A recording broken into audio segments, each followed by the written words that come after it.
anterior abdominal wall and inguinal canal.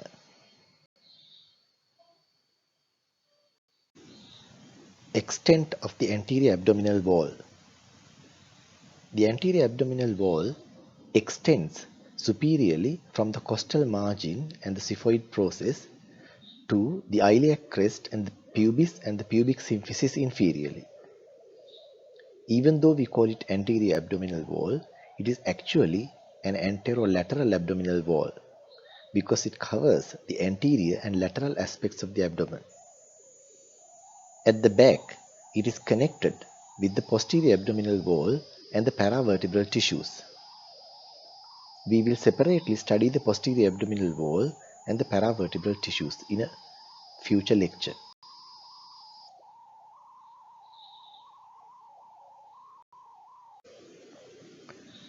Superficial fascia of the anterior abdominal wall. In the anterior abdominal wall, there is no deep fascia. The superficial fascia has two distinct layers in the anterior abdominal wall.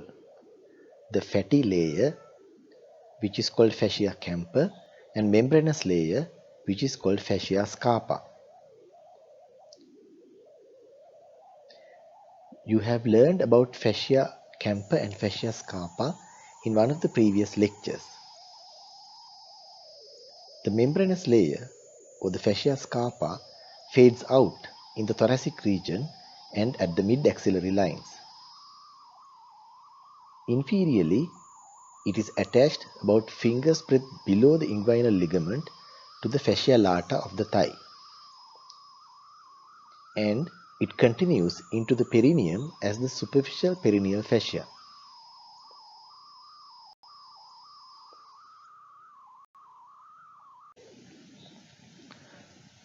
Muscles of the anterior abdominal wall.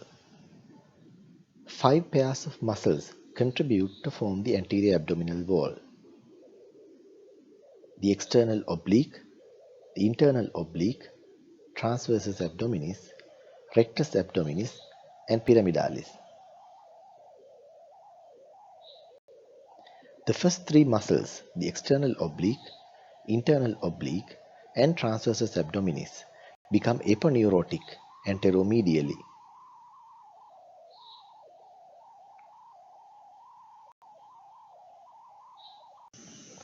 External oblique muscle. It takes origin from the lower 8 ribs and it is inserted into the xiphoid process, linea alba, symphysis pubis, and the parts of the pubic bone, and the anterior half of the iliac crest. Posteriorly, the muscle has a free border attached between the 12th rib and the iliac crest. This free border is not attached to the lumbar part of the thoracolumbar fascia. The inwardly rolled free border of the external oblique aponeurosis attached between the pubic tubercle and the anterior superior iliac spine is called inguinal ligament. There is a triangular gap in the aponeurosis of the external oblique muscle lying immediately above and lateral to the pubic tubercle, which is called the superficial ring of the inguinal canal.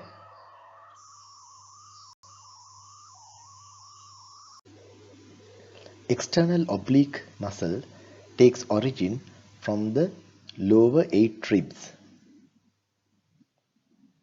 12th, 11th, 10th, 9th, 8th, 7th, 6th and 5th, and it is inserted into the xiphoid process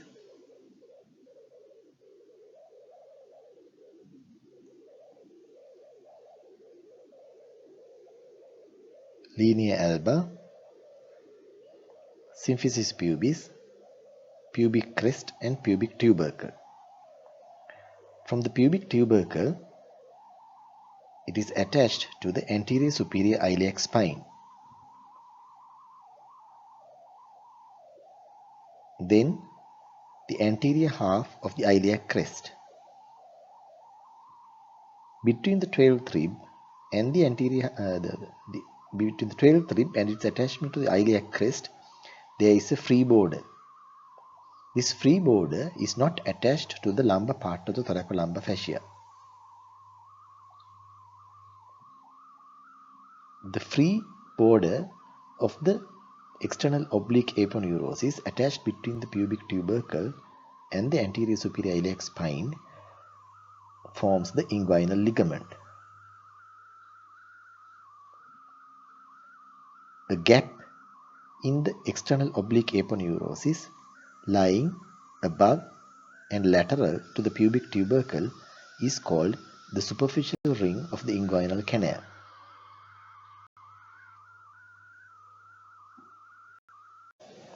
There is another ligament attached to the medial end of the inguinal ligament. This is the pubic tubercle. This is the medial end of the inguinal ligament, and this is the lacunar ligament with the free border laterally. This attachment is to the pectineal line.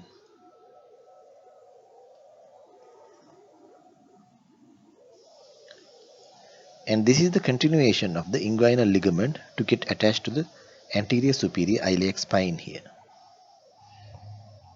There is a third ligament, continuation of the inner aspect of the lacunar ligament along the pectineal line as the pectineal ligament here.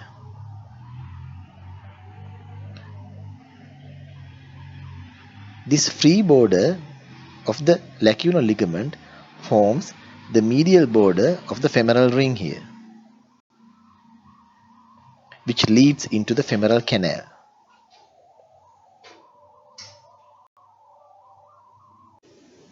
Internal oblique muscle takes origin from lumbar fascia, anterior 2/3 of the iliac crest, and lateral 2/3 of the inguinal ligament.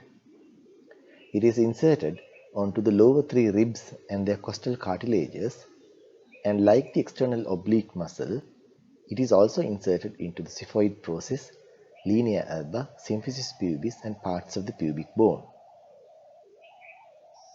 Its insertion to the pectineal line is important because its insertion is through a common tendon with the transversus abdominis muscle, which is called the conjoint tendon.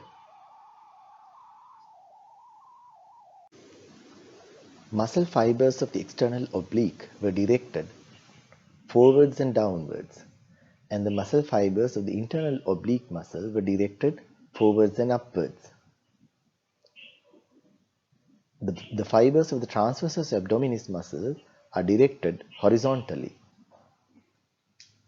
The three muscles having muscle fibers in three different directions adds strength to the anterior abdominal wall and prevents abdominal structures herniating through the anterior abdominal wall. The transversus abdominis muscle takes origin from the lower six costal cartilages, lumbar part of the thoracolumbar fascia, anterior 2/3 of the iliac crest, and lateral 1/3 of the inguinal ligament. If you go back to the previous slide, you will see that the internal oblique took origin from the lateral 2/3 of the inguinal ligament. Here, this muscle takes origin from the lateral 1/3 of the inguinal ligament. This fact becomes important when it comes to the formation of the walls of the inguinal canal. Just like the previous two muscles, transversus abdominis muscle is also inserted into the xiphoid process, linea alba, symphysis pubis, and the parts of the pubic bone. Its insertion to the pectineal line through the conjoint tendon formed by its tendon together with the internal oblique tendon is important to remember. Rectus abdominis is a long, slender, ribbon-like muscle.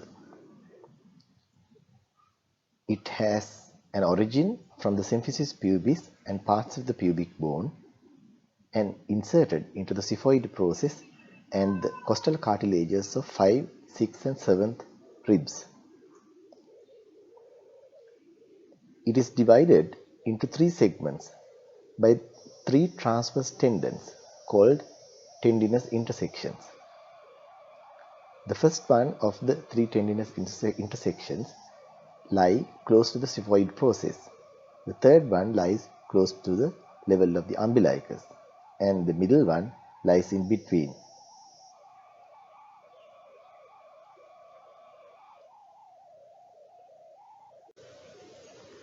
Pyramidalis muscle. This muscle is usually absent.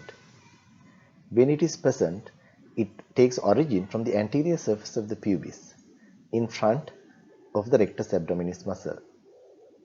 It is inserted into the lower end of the linea alba.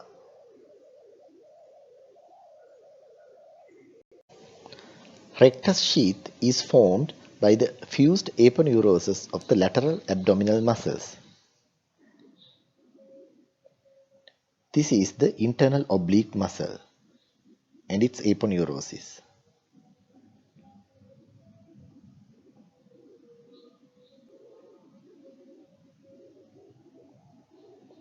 The aponeurosis of the internal oblique muscle splits into an anterior layer and a posterior layer at the lateral border of the rectus abdominis muscle.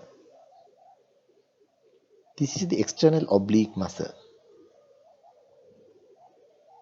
This is the aponeurosis of the external oblique muscle. The aponeurosis of the external oblique muscle fuses with this anterior layer of the divided internal oblique aponeurosis.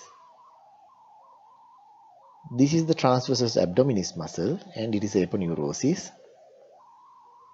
It fuses with the posterior layer of the divided internal oblique aponeurosis. This is called the anterior rectus sheath and this is called the posterior rectus sheath. Anterior rectus sheath and the posterior rectus sheath on the other side. Rectus abdominis muscle lies between the two rectus sheaths.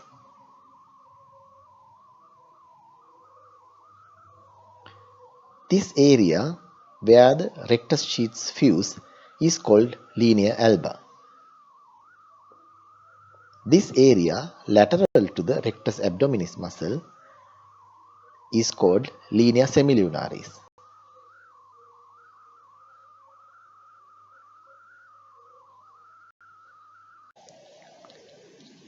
Other than the rectus abdominis muscle, the rectus sheath encloses the pyramidalis muscle, which is a very small muscle lying in front of the lower end of the rectus abdominis muscles in some people, and the epigastric vessels, the superior and inferior epigastric vessels, the anterior ends of lower 6 thoracic nerves, and some lymphatics.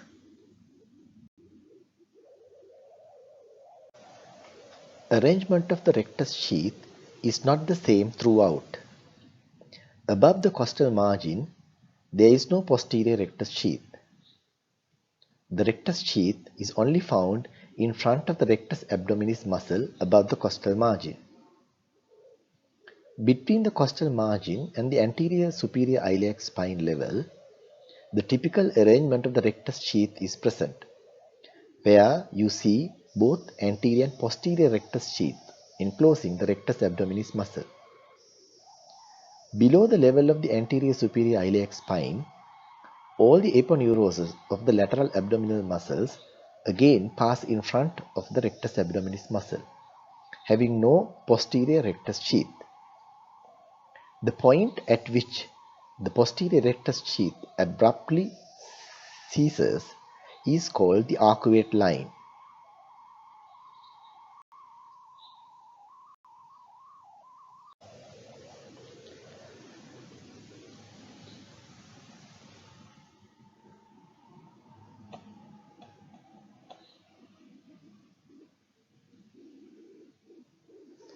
A section taken above the level of the costal margin, as shown by letter A, only shows the anterior layer of the rectus sheath.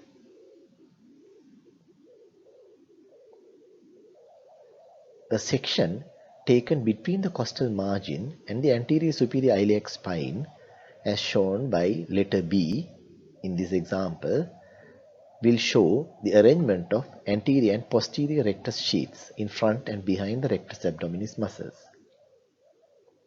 A section taken below the anterior superior iliac spine level, as shown by letter C here, will only show the anterior rectus sheath. There is no posterior rectus sheath at that level.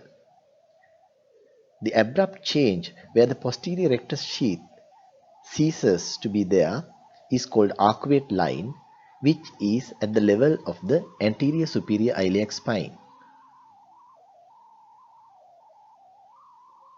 This arcuate line can only be seen on the posterior aspect of the anterior abdominal wall, not in front like here.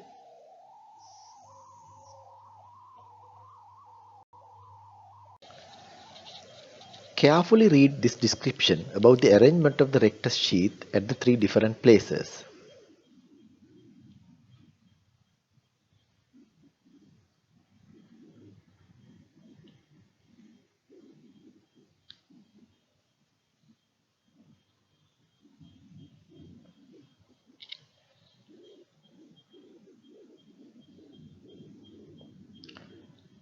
Study this diagrammatic representation of the arrangement of the rectus sheath at the three different levels.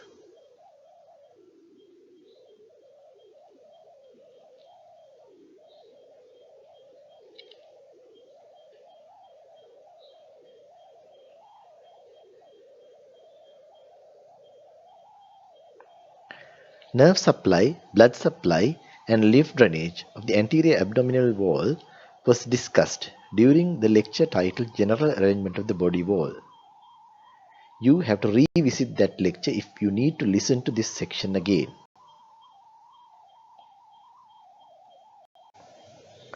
Midpoint between the anterior superior iliac spine and the pubic tubercle,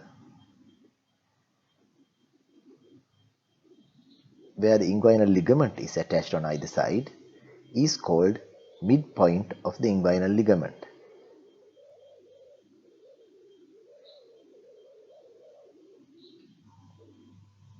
The midpoint between the anterior superior iliac spine and the symphysis pubis here is called the midinguinal point, which lies slightly medial to the midpoint of the inguinal ligament.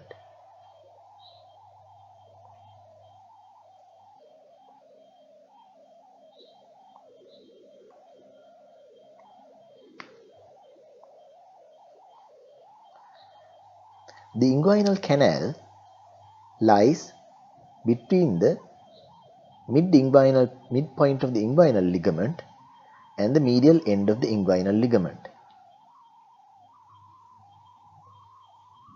We have already described that there is a gap in the aponeurosis of the external oblique muscle lying above and lateral to the pubic tubercle, which is called the superficial ring of the inguinal canal.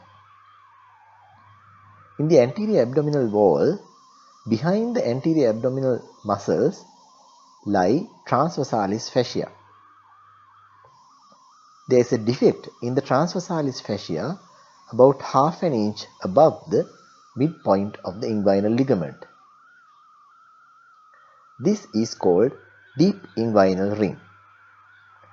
The inguinal canal lies between the superficial inguinal ring and the deep inguinal ring.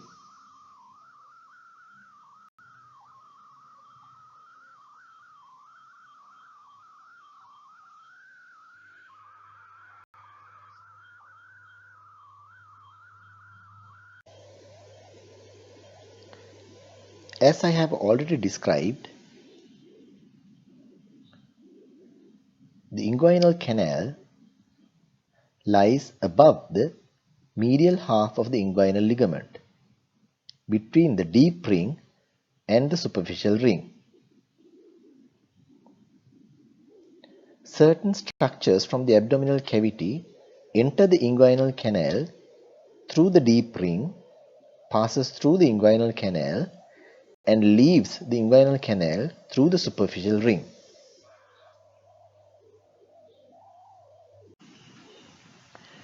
It is an oblique passage in the lower part of the anterior abdominal wall, about 3 to 5 centimeters long. In children, the canal is shorter and more horizontal, and the two rings almost overlap with each other. The inferior epigastric vessels lie immediately medial to the deep ring of the inguinal canal. If I draw the rectus abdominis muscle here, between the inferior epigastric vessels, lateral border of the rectus abdominis muscle and the inguinal canal, inguinal ligament, a triangle is defined, which is called the inguinal triangle.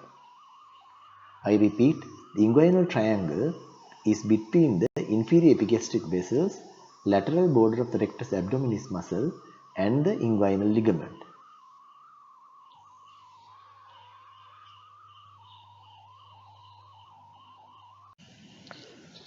Spermatic cord in males and the round ligament in females enter the inguinal canal through the deep ring and leaves the inguinal canal through the superficial ring.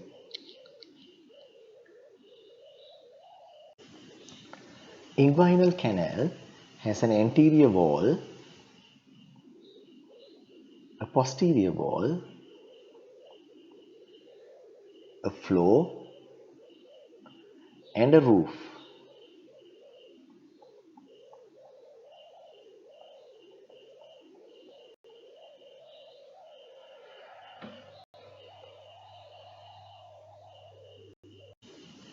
Anterior wall is formed throughout by the aponeurosis of the external oblique muscle, and the anterior wall is strengthened laterally by the fibers of the internal oblique muscle, which are attached to the lateral two-thirds of the inguinal ligament. And these fibers tend to lie in front of the deep ring, which is a defect in the posterior wall.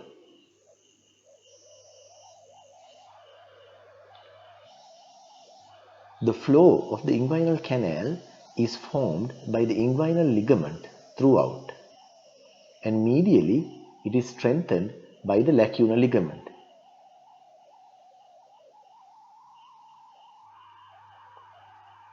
The roof of the inguinal canal is formed by the arching fibers of the internal oblique muscle and the transversus abdominis muscle.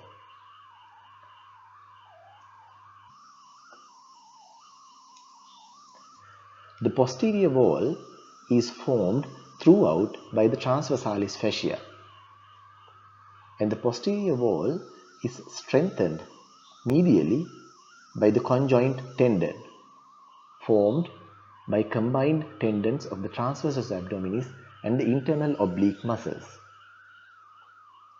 And the conjoint tendon tends to lie immediately behind the superficial ring, a defect in the anterior wall of the inguinal canal.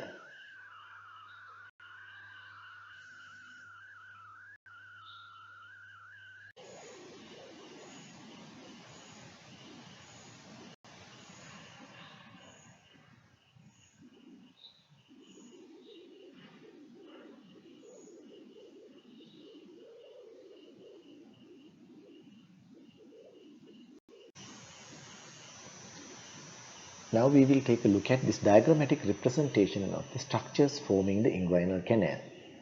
The inguinal ligament is the inwardly curved free border of the external oblique aponeurosis attached between the pubic tubercle and the anterior superior iliac spine. The attachment of the external oblique aponeurosis extends beyond the inguinal ligament and is attached to the outer lip of the anterior half of the iliac crest. The internal oblique muscle is attached to the lateral two-thirds of the inguinal ligament and the anterior two-thirds of the iliac crest. The transversus abdominis muscle is attached to the lateral one-third of the inguinal ligament and the anterior two-thirds of the iliac crest. The deep ring of the inguinal canal lies about half an inch above the midpoint of the inguinal ligament, and the superficial ring, which is a defect in the aponeurosis of the external oblique, lies above and lateral to the pubic tubercle at above the medial end of the inguinal ligament. Inguinal canal extends between the deep ring and the superficial ring. The attachment of the internal oblique is such that the lowermost fibers of the internal oblique muscle attached to the lateral two-thirds of the inguinal ligament passes in front of the deep ring of the inguinal canal, strengthening the anterior wall of the inguinal canal in front of the deep ring, which is a defect in the posterior wall of the inguinal canal. And medially, the fibers of the internal oblique, the tendon of the internal oblique muscle forms a conjoint tendon with the transversus abdominis muscle and gets attached to the pectineal line, which lies behind the superficial ring of the inguinal canal, strengthening the posterior wall of the inguinal canal behind the superficial ring. The lowermost fibers of the transversus abdominis, on the other hand, passes over the roof of the inguinal canal, contributing to form the roof of the inguinal canal together with the internal oblique muscle, and contributes to form the conjoint tendon, strengthening the posterior wall of the inguinal canal behind the superficial ring.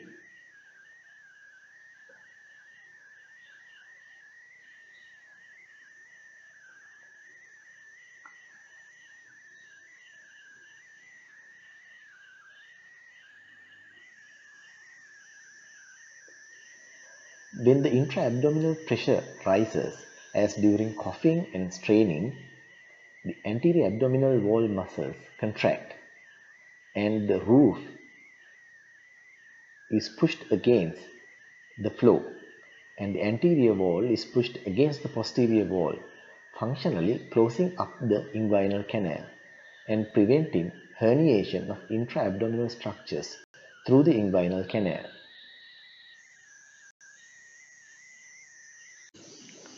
In certain conditions, abdominal contents can herniate through the deep ring or the superficial ring of the inguinal canal.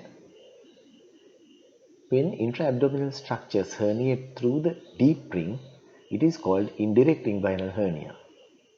And when they herniate through the superficial ring, it is called direct inguinal hernia. As we have discussed before, inferior epigastric vessels lie immediately medial to the deep ring. Therefore, during indirect inguinal hernia, the hernial sac lies lateral to the inferior epigastric vessels. And during direct inguinal hernias, the hernial sac lies medial to the inferior epigastric vessels within the inguinal triangle.